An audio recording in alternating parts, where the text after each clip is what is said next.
Welcome to foreclosure.com. My name is TJones, and I'm excited to introduce our special guest and real estate investor, Lucelia Chou with Novarise. Lucelia, thank you for speaking with me today. Hi, Tim. Thank you for having me. It's a pleasure and an honor. Well, let's jump into today's topic. How do you perform market research into the areas you want to invest in? Well, I basically start my search through Google and I do a little bit of research on Zillow just to kind of get an idea what areas spark my interest. I like to first look at the type of houses that are available in the market, and then I tend to leverage Google Maps to do a little bit of like a digital tour, so to speak, so that way I can actually travel onto the area without necessarily having to leave my home. If I see something that interests me, then that's when I start diving deeper and I leverage other tools, including foreclosure.com, to get a better grasp as to what's happening in the area. That's great. So, what are some essential factors to consider when thinking about risk? For me personally, the major risk factor that I look into is job availability, because you can have the best homes available, the newest constructions, but if there aren't people with jobs that can bring in salary and afford to live there, then whatever you invest in becomes a ghost city or a ghost town, because there's no income coming in, and therefore no one is either going to buy your properties or to even rent it out. So you're kind of stuck with inventory that it's impossible to move. So jobs are the biggest major, that's the number one priority for me. Like I check into that first. And when I check into jobs, I don't search just in the specific area that I am planning to invest in, but I also search about what other jobs are available within the vicinity. So, like, if for whatever reason the local economy doesn't do so good where the houses are in, can they drive a half hour out, or like 45 minutes or even an hour outside of the town onto the next town?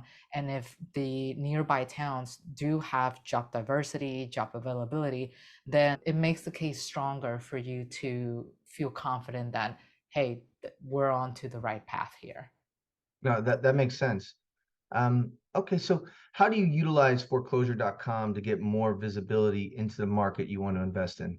So I first go into the page and I pick areas that I'm interested in. And then as soon as I go into that specific area, let's say, I don't know, I'm just going to throw a name out there, like Galveston, Texas, right? I want to see what's making up Galveston, like the number of pre-foreclosures available, the number of houses in auction, and how many of those are in foreclosure available. So I tend to want to compare the numbers, because depending on what's happening, that will basically tell me a certain story that I want to know. Like, why are these numbers of pre-foreclosure a lot higher than the number of foreclosures? Is it because the underwriting was not done properly, or is it because I don't know, a big factory just left town and a lot of people are actually falling behind on their mortgages and stuff like that? So each state tells you a different story. Usually, in my experience, on the pre-foreclosure side, people still have that opportunity to pick the payments back up if they manage to replace their lost income, whether it's through a loss of job or a divorce. But then if you start seeing a lot of houses in the foreclosure state, then that, to me, that's kind of like a red flag as to what's going on in the area.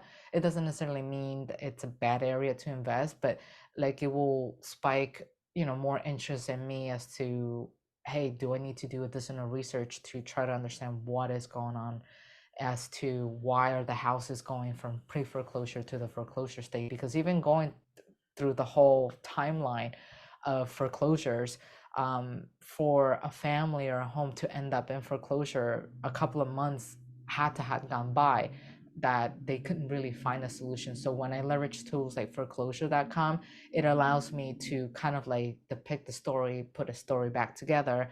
And aside from that, it also allows me to get access to comparables. There's a feature in the tool that shows home values, for those who are looking to buy. And then it shows the median, meaning like the average of the pricing fluctuations over the past couple of months. And then it also tells me on average how much would a house like that or in within that neighborhood go for if I decide to rent it out. And if we want to get even more technical, there's an additional site where you can actually click on a map and it shows you the surroundings of the house. So let's say if I'm picking at house A in Galveston, I have the option to look at a map and it will show you all the comparables of the other houses in the area. How much have they, where they're sold for, how much are they going for right now? And it actually, it sort of works like a shortcut. So instead of me having to go into other websites to try to figure out what the comparables are in the area, it turns out that the foreclosure.com tool already has all that built in for you. So it saves a lot of time and effort as well, and not having to look elsewhere for the same information. Oh, no, that makes perfect sense, and I can imagine job availability being extremely important when you're doing any market research. Um, you kind of touched on this, but what specific tools do you use on foreclosure.com to buy pre-foreclosures and foreclosures?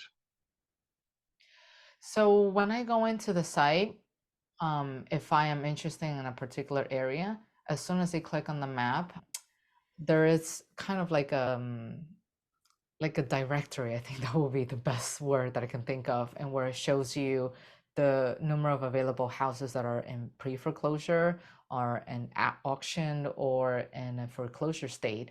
And then you can actually click on each in those categories and it will show you an additional listing Hmm. of available homes within that category, whether it's an auction or foreclosure, pre-foreclosure, whichever category you're interested in. And then once you click on that category, then a new list will open up, showing all the different addresses and all the different homes, the type of homes that you're interested in. And then every time you click on that house, there's plenty of information for you to learn about that house. Like what's the story behind it, how many um, uh, process or stages, how many months has it been in the market, what is there to know in terms of pricing. So everything just happens to be within the same website. So for the most part, I will say, most of my information out of that one click, and it will tell me everything I need to know. And then if I need additional information, I could corroborate that by searching into Google Maps. But more often than not, I don't do that. What I tend to prefer to do is to go straight to where it says contact information, and then I contact the realtor. And typically, in my experience with realtors, they are great at giving you market information because they're local, they Mm-hmm. understand their market, and also they want to make a sale. So they will not hesitate to bombard you with everything you need. So one advice that I always like to give people is that when you get in touch with your realtor, don't be afraid to ask questions. And there's no such thing as a dumb question because they're there to help you. The more they get to educate you, the more they're helping you to make an informed decision. So rather than having to go elsewhere and scavenge and try to find the information, hey, how do I contact the owner of this house? That information is usually available on the site, whether it's through a realtor or a bank or a courthouse, depending on the state of where the house is. You can actually learn a lot by just leveraging the contact information that is already on the website. That's some terrific advice, Lucilia. Thank you for sharing how you utilize foreclosure.com. Well, that's all the time we have for today. I want to take this opportunity to thank you again for joining us. So thank you again, Lucilia. Thank you so much for inviting me. It's been a pleasure and an honor as well. Thank you for the opportunity. It's our pleasure to have you, and we look forward to having you again in the future. Don't forget to Likewise. sign up. Yeah, don't forget to sign up for our free foreclosure email alerts. Until next time, I'm Tim Jones, and thank you for watching.